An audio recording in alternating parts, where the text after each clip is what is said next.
And well, now we have some time for like 45 minutes approximately for the discussion related to all the topics we have seen this morning, that they have been quite a few from different aspects, some technicals and some other related to the conceptual issues about marginal lands. So in this roundtable, I would like to invite the presenters that they open not only the microphones but also the cameras. So there are 5 presenters. First, Dr. Berrien Elversen, which we already introduced. Berrien is a senior researcher in University of Wageningen in Alterra. Then Dr. Professor Charalampos Georgiadis. He is assistant professor of the School of Civil Engineering in Aristotle University of Thessaloniki and part of the coordination of the project. We also know Francisco Gallego. He has been working in CESEFOR, in the Center for the Promotion of Forest Industry in the region of Castilla y León in Spain, and is a forest engineer. And well, there are 2 new participants. Saner Emin, he's has a degree in ecology and nature conservation from the Forestry University of Bulgaria, and a master's degree in remote sensing and environmental modeling from Netherlands, from ITC in Twente, and Lund University. So he's working in IABG, which is one of our partners in the project. It's a company in Dresde, located in Dresde, this section, and he's a remote sensing specialist from this company. And we want to introduce also Nicolas Gunaris. He's a forest engineer and the CEO and founder of Omeotech, which is a company, a Greek company that provides environmental consultancy and services in the forestry sector. It's quite specialized in the forestry sector. So Nicolas, yeah, okay. All right. So again, if you can open your camera, if you are able, so we can see each other. Well, it's very nice. The background you have is very refreshing with the with this I think they're non-marginal lands, I will say, very non-marginal at all. And so I would like to start with the, we have seen several aspects this morning, and I would like to start with the concept of marginal land and how the definition of marginal land has evolved and be adapted to different land uses and goals.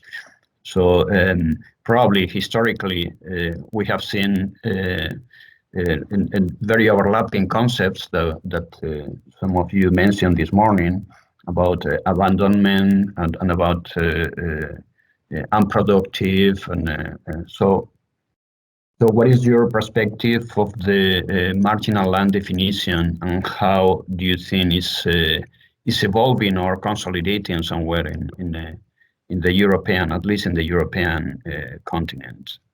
So I don't know any of you that want to start with this topic.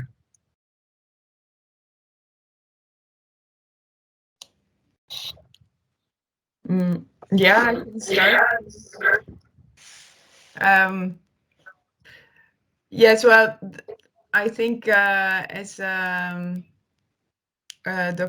Lampros presented a very nice overview of these different perspectives and the goals to identify marginal land, and they're very different.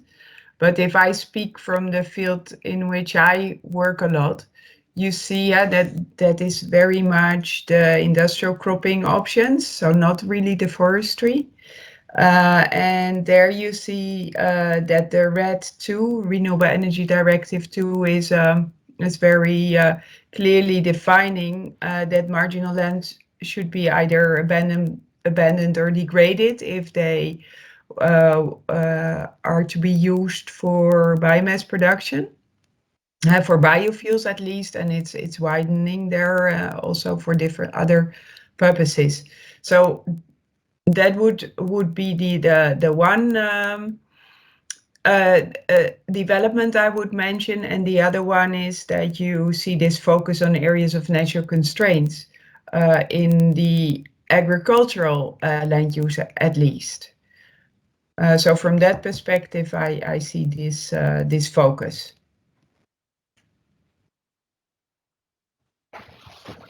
Mm-hmm. So do you want to add something to these comments? Maybe Nicolas, that you have been working for a while in these topics also. Maybe you have Yes. an idea of the evolution or the perspectives. Unfortunately, I didn't hear what you're saying because of some problems I faced with the equipment. So I've missed the point of the speaker. What was the goal? Yeah. Okay. Yes. It's, yeah. We were saying that about the definition of the marginal lands historically in the last few years, and how it has been evolved, basically focused in different aspects. So Beriam mentioned the agricultural aspect, and we are working more in the forestry area. But how do you think that has been evolving, and how do you think will evolve in the future? For my point of view, the term of marginal land is always changing. It's a very dynamic term because speaking about forestry or agriculture, maybe things are more or less easy in order to identify which lands are called marginal or not. But still, from the year that the economist John Galbraith introduced the term of marginal lands, many things have been changed in a dramatic way. I would like to point out that Mr. Galbraith introduced this term in an era just after the economic crisis of 1929 in the United States, and the flee of the farmers that are in Middle West states that flee in California. They have abandoned their farms and they have run to California for better luck, let's say, to find a job.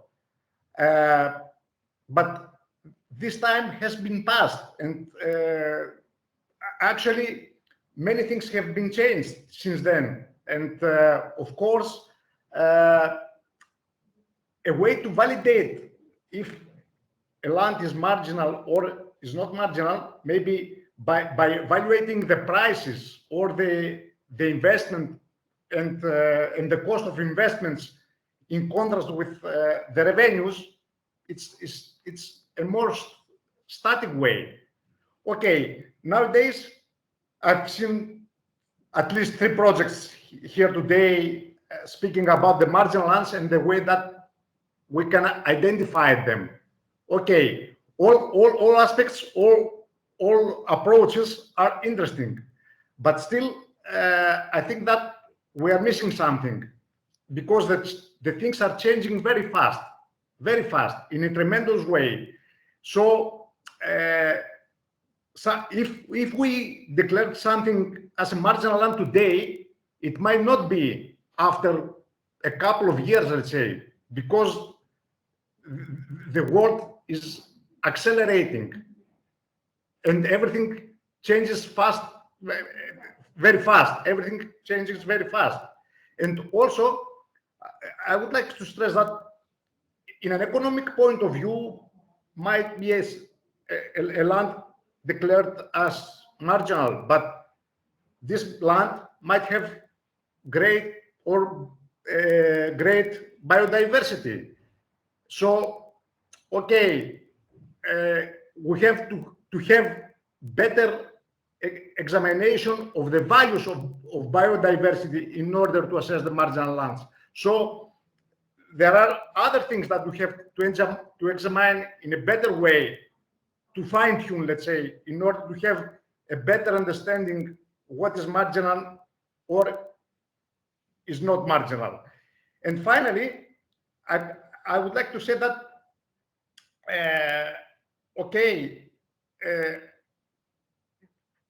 decision support systems are not the only thing that we need, because everything is changing very, very fast. We need to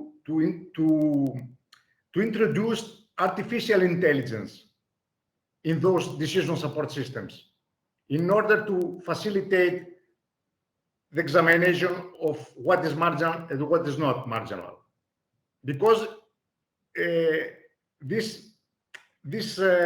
conditions are changing very fast. This is my point of view regarding the identification. But I'm ready to hear.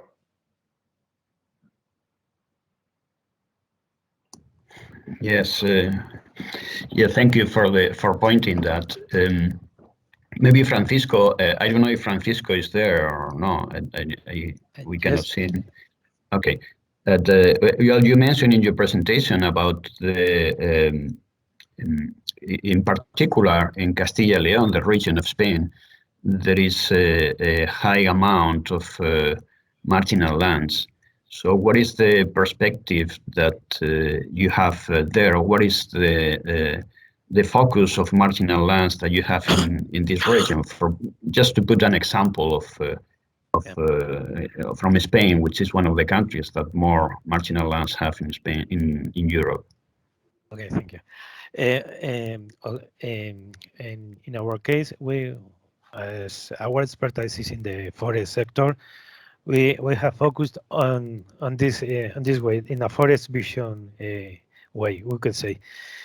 In our case, we try to identify suitable lands in the forest area, excluding agricultural areas, urban areas, protected areas, that are suitable for reforestation.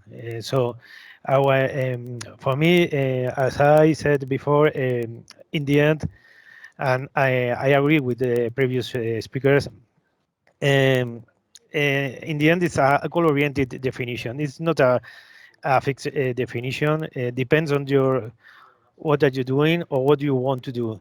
I mean, for sure, marginal lands are related with the land use.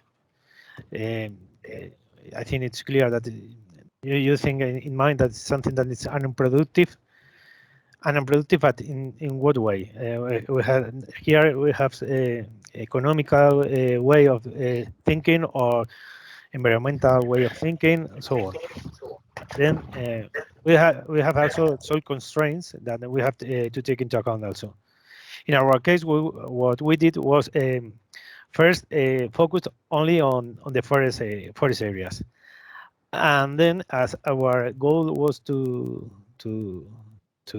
carry out, or at least to present the figures of how the potential of CO2 sequestration are in the region, we focus in those lands that are that this reforestation can be taken place.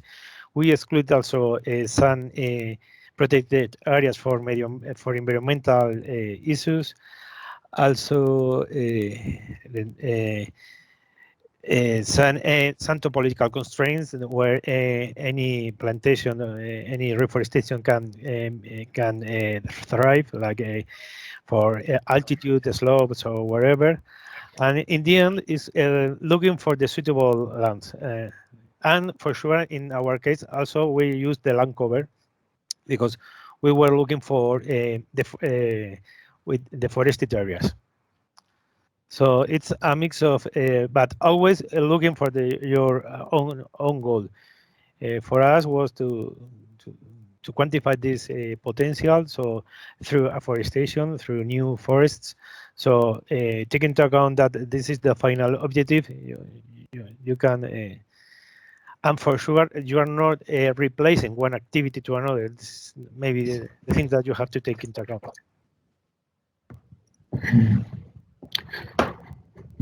Yeah, I don't know if you have some other comments. Maybe. Yes. Yeah, I have. Yeah, because that is the big question. Are you really replacing one activity for another? Because that is the challenge that we encounter, I think, is what is the current use? And that's exactly what is not systematically registered.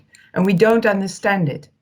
Right? We don't get that information from the land cover information that we have. It's about management and it's about biodiversity values.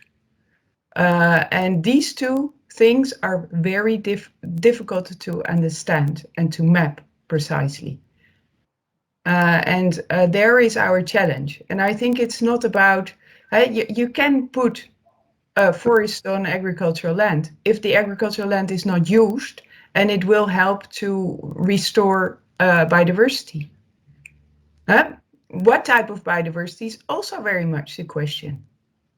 So I think the whole issue is about what is the current real land use, and what is the best land use in that place from, I think, two perspectives.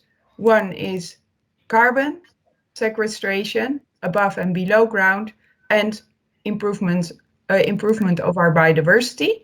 And at the same time, we have, of course, in our whole transition to circular bioeconomy, a real additional demand for biomass.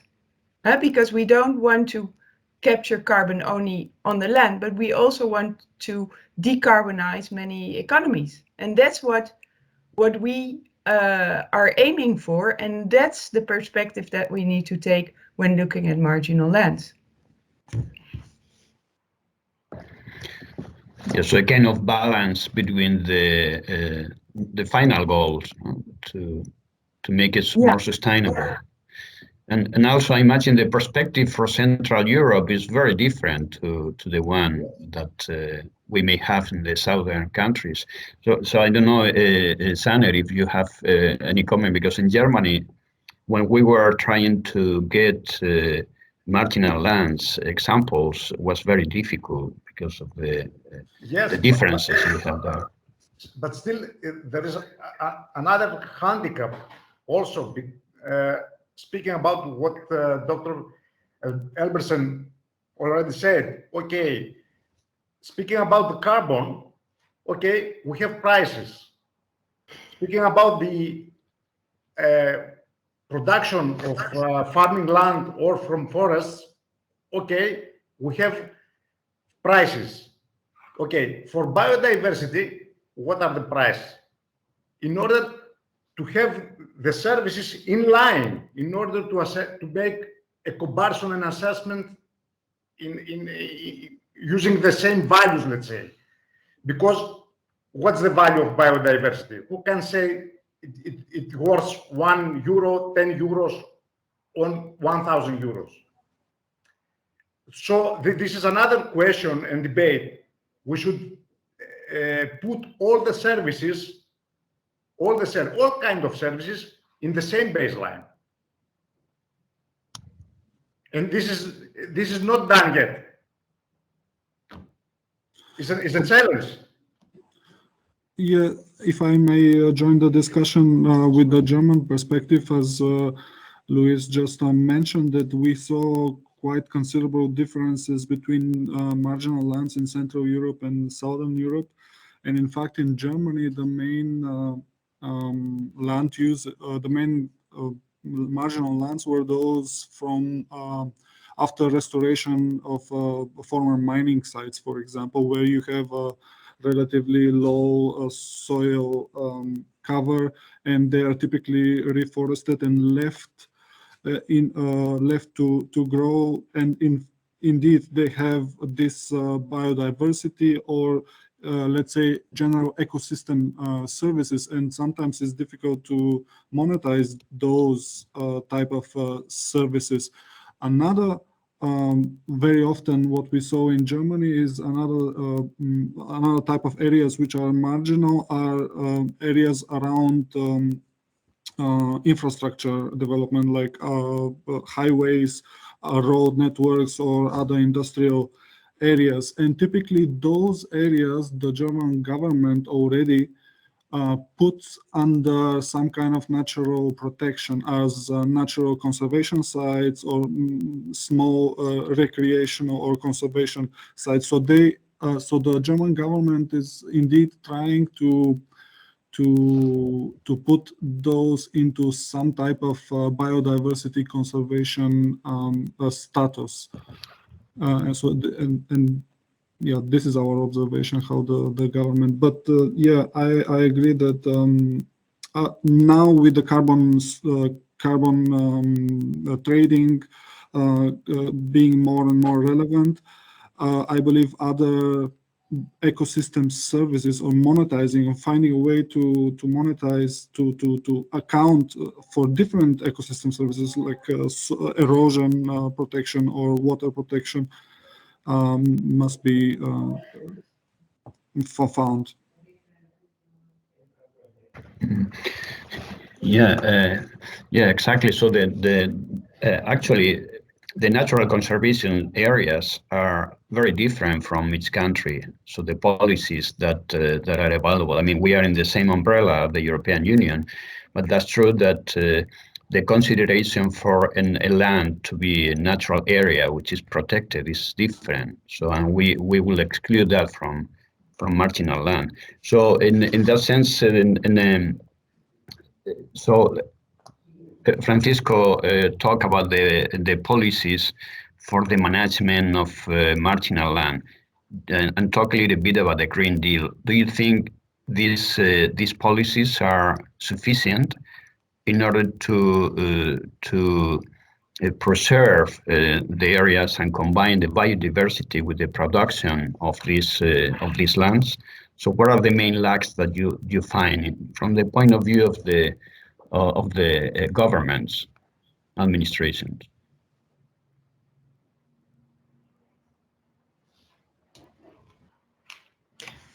Yeah, when I talk about I think the policies are by far not sufficient.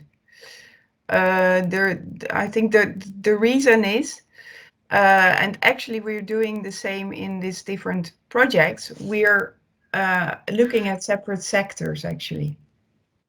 And the problem is that also our land use is connected to functions or land use status.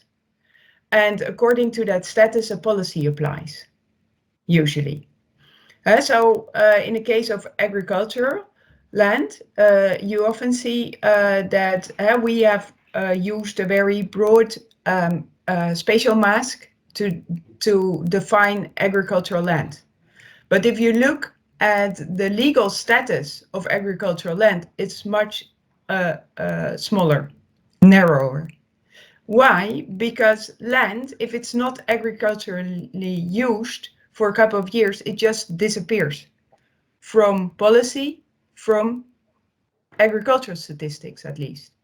And then it's often not clear what status the land has. The landowner, or often the landowner, if he's there, he doesn't know what to do with his land, because losing the function of agriculture or forest function may have consequences in the future. So land use status is connected to access to land, to legal status of the land, and the legal status determines what support you can ask for using certain land and what stimulation policy applies. And there is a challenge.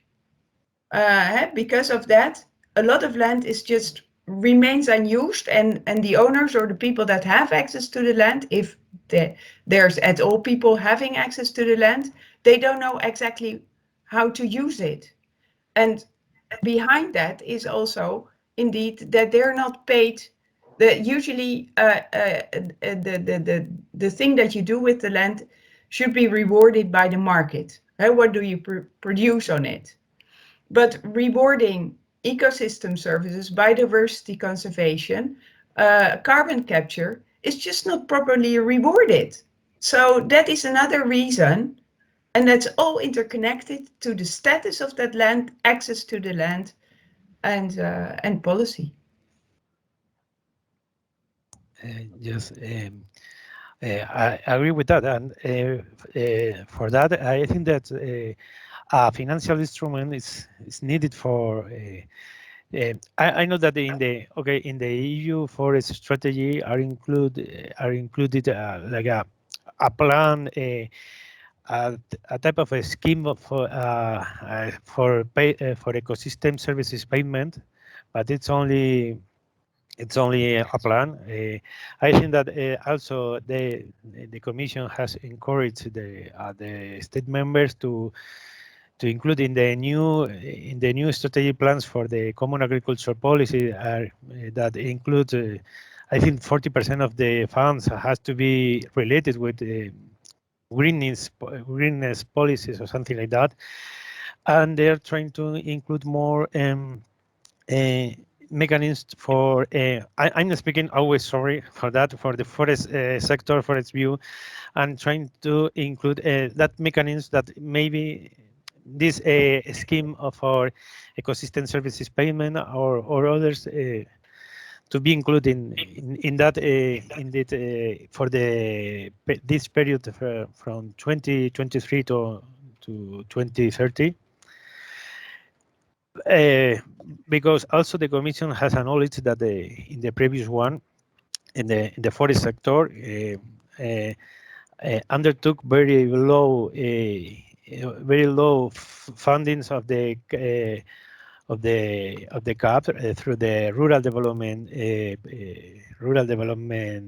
funds, and decreased over time, and that's because the premium of the reward of that was insufficient for the forest sector. So it wasn't used for the forest sector this fund. So now I don't know really how it's going to be implemented, but I know that it's in mind to at least to, as we said before, these ecosystem services payments at least are in mind. But and for sure, if you don't pay that, it's impossible, because there are a lot of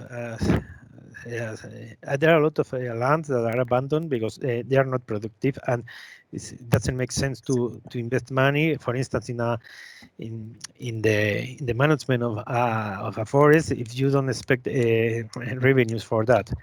So if you want to that the forest owners, in general owners, embark on these climate objectives of the Commission, you have to provide, for me, the essential things, the financial instruments to embark the owners in the first place to undertake a new a sustainable forest management or whatever, like they do in Finland or something like that. So for me, this is key, and also the information to the society, but this is another key. Okay, by taking the advantage of what Frank already said, I would like to add that, okay, in order to have payments, so we have to assess the ecosystem services in money. So we return to the previous question. Have you done it yet? No. So it's quite difficult to be done. For some services, it's more easy, but for others, it's almost a house. And finally, making the devil's advocate, let's say, at least the new forest strategy from 2020 to 2030 of the European Union at least takes into account the payments for ecosystem services, which is an improvement in relation of what was the previous strategy. So let's be optimists. Okay. But we have to be realistic also. Realistic. Yes, but is that the forest the EU has competencies in forest policy, so the implement of this the forest strategy, as I said before, in the state members are only the recommendations are in a voluntary basis. So for me, well, these instruments, financial instruments, are really linked to their implementation, to the enforcement, and that is, I think, the member states are not yet in this with this idea. So let's. okay, This is I totally agree. I totally agree on that. Yeah. But okay. there are a lot of room for improvement.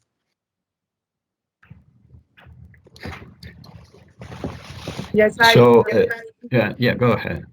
I think that the solution, or well, the approach should be that with the instruments to stimulate to pay for certain services, for example, in the rural development program that is part of the common agricultural policy, and you should accompany that with a zonation. So that's where the member states and the regions have to really take up their responsibility, and they have to not design only the programs for certain payments, but they should also allocate that to the areas where you can do that. So we really need a further zonation of the space in the EU in which you can specify what the best land management requirements would be, and what the minimal management requirements would be for sustainable land use. So you do have the choice, but at least you want to reach an improvement of your carbon status, and it should at least conserve the biodiversity that is there. And then the payments to make it economically feasible, that's where the payments also have to be streamlined. So we're by far not there, and we also have to try to have a less of a sectoral approach to this whole sustainable land use situation. Okay, yeah, that's true. But so at the same time, don't you think that the European Union is putting a lot of effort? I'm talking about the administrative level with this emission trading system, for instance, which is kind of innovative from my point of view, and also now with the Green Deal that. Well, it's going to promote the competitive economy and the sustainability in the activities, economic activities. And it's not exactly for the marginal lands, but I think from this point of view, we can take a lot of advantage. What do you think about these two initiatives? And of course, there is a need to complement that.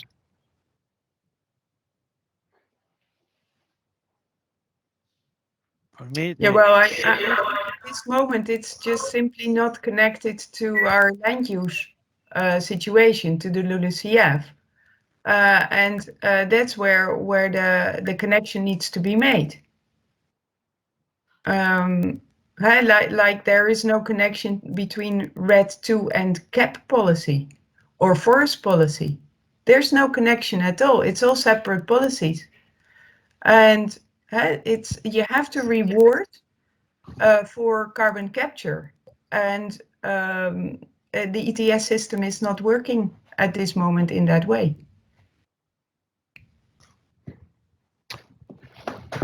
See, so will be a necessity to connect all these different policies that are not efficient because they are not interconnected in some way. The policy based on land use as the exactly, the connection is actually the land use, and it's not the sectors. Yeah, and at the same time, today we have a lot of new technologies that we can use for this kind of connection. You know, for example, well, remote sensing and then GIS has been used for several decades in order to get information about land use, and we have in Europe, particularly Copernicus system. So, what do you think are what the new technologies like remote sensing and GIS can provide to this connection of land use and biodiversity and sustainability?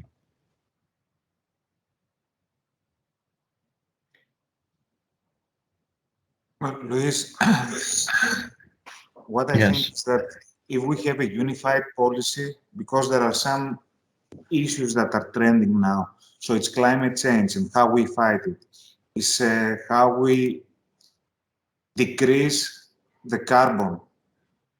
So they need to fight a unified policy regarding not only marginal lands, but even fuels, because they want to stop using solid fuels, for example, in Europe. In Greece, some of the electricity power stations stop using carbon, and they're using only natural gas.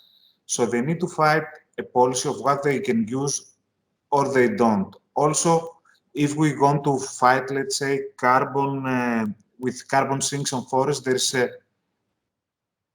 an amount of land that is available, and this can be like a short or medium-term solution, because after that you plant the forest, you have the forest for 50 years, but at some point the land will not be there. There is also the issue of food security. So we can't go and use even abandoned lands if they are not marginal, if they have the productivity capability. We can't use that lands for forestry, because you need to think on the back of your head that population might increase. So you need to have land that you can produce food in a sustainable way. The new technologies can give you information about that, but also you need to be able to access other data also, data about the population, what they do. I mean, we saw a question earlier that people in Denmark, they might be classified, what he said is, as marginal land, but they are not marginal land because the farmer can work with the land they have. So even if it has a lower productivity, if people can only use that land to do something, they will use it. So it's not an option to take that land and use it for something else.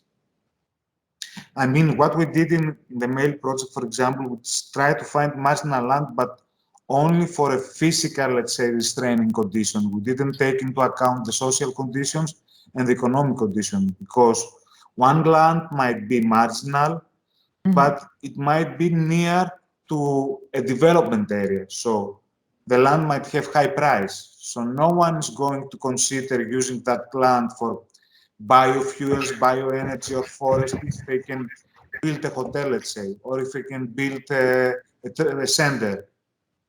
So all these aspects need to be taken into consideration, and they can feed the GIS-based decision support system, or you can use remote sensing to monitor the development of one site or what is happening, or what happened the previous year, because there is in some areas are being depopulated because of the financial crisis. Or earlier, before the financial crisis, people went to towns or cities because they could find a better job. During the financial crisis, there is a portion of the population that went back to their villages because it was easier for them to go there and have a better quality of life than they had during the financial crisis in a city. So there are a lot of other aspects that are interconnected in the marginality, let's say, of the lands, of how we can use them. So maybe what I think is that the remote sensing and GIS can monitor these trends and maybe make predictions about these trends. Yeah, if I may add, I completely agree that the remote sensing Copernicus data are providing us more and more information, and we are also better able to process it with the increasing amount of information and understanding it. But we still need also the real in situ data and the socioeconomic processes that are there on the ground.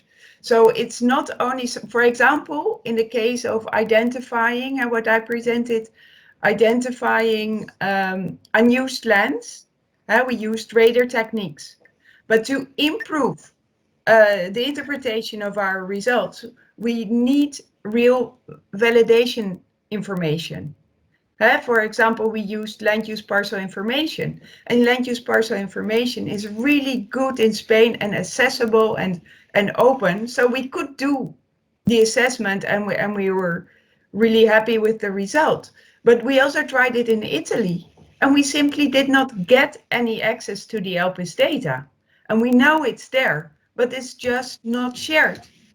And at the same time, I find that cynical, because farmers are paid under the Common Agricultural Policy for certain activities. They get an area payment, but they have to share that information, and the paying agencies have the information and they don't share it.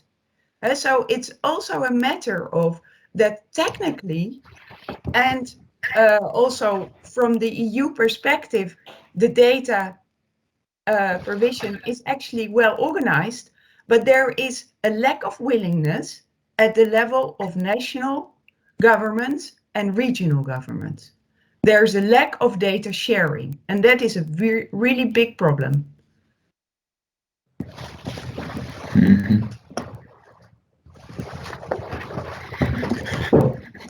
So Harry, you mentioned something very interesting, which is the link with the depopulation and basically the economy of rural areas. You know, the migration, and this has a lot to do with these lands that they have existed always, but now we have this mentality that these lands, we have to do something with that. You know? But we don't think about the people who are behind that, you know, sometimes. So now with the pandemic situation, it seems that many people are thinking of going back to the rural areas and start doing things that are really economically sustainable also. So what is how do you envisage the future of all these aspects about what we can consider as marginal land, and the influence of the migrations, intermigrations from Northern Europe to Southern Europe, from inside one country to rural areas, and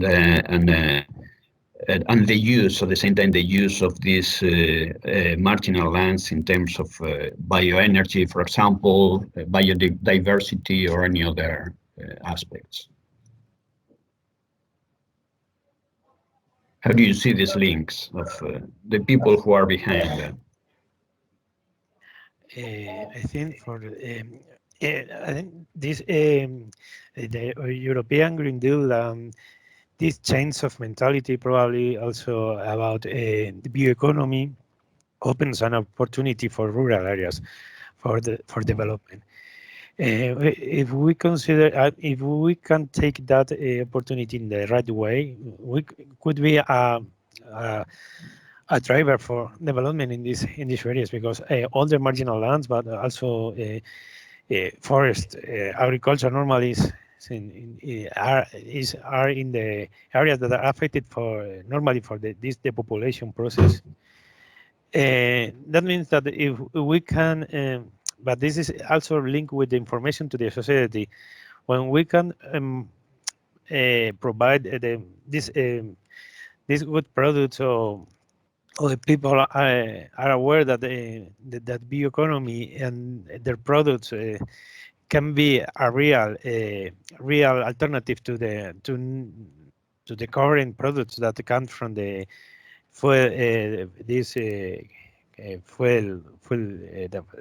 petrol based products. So for me, the economy is one of the things that we have to take into account. The local resources, and mainly if we are speaking about forest, the industries to process the good or other type of industries for mushrooms or whatever, has to be located for logistical reasons also in the area. So maybe this change of mentality, I hope for the society, but also for the institutions, could open this opportunity, and maybe could be, if we take it in the right way, as I said, could be an opportunity for these areas. Yeah, but I would like to add something on that. Okay, what already Harris said about the people that during financial crisis in Greece started to go back in the villages, or maybe what Luis already mentioned regarding people, they would like to go back in the villages because they would like to avoid pandemic. Okay, all those actions are reverse actions, but still the mainstream is urbanization. Even in Europe, with, let's say, lower rates, but still is the mainstream condition. The only way to reverse, to have a real reverse on this urbanization phase, is only to provide clear monetary or subsidy instruments on those.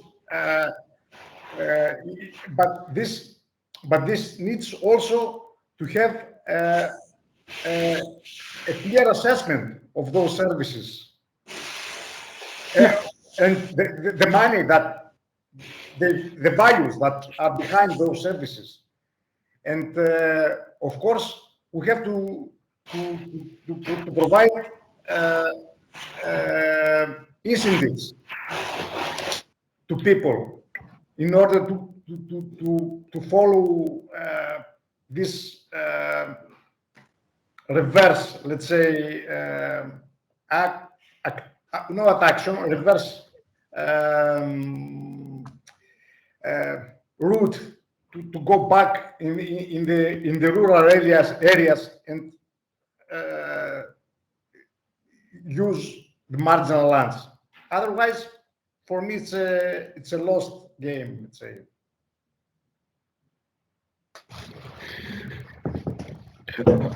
Okay, we'd like to invite the attendants if you have any comment or question that related to this.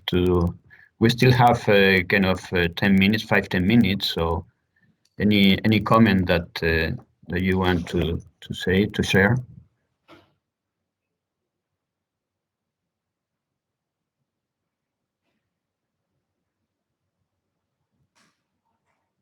So no comments from the attendants, so silent attendants.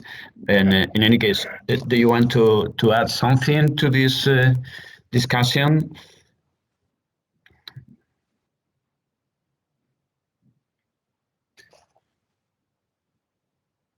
All right. So well then, I think it's time. So it has been like 4.5 hours almost of meeting today.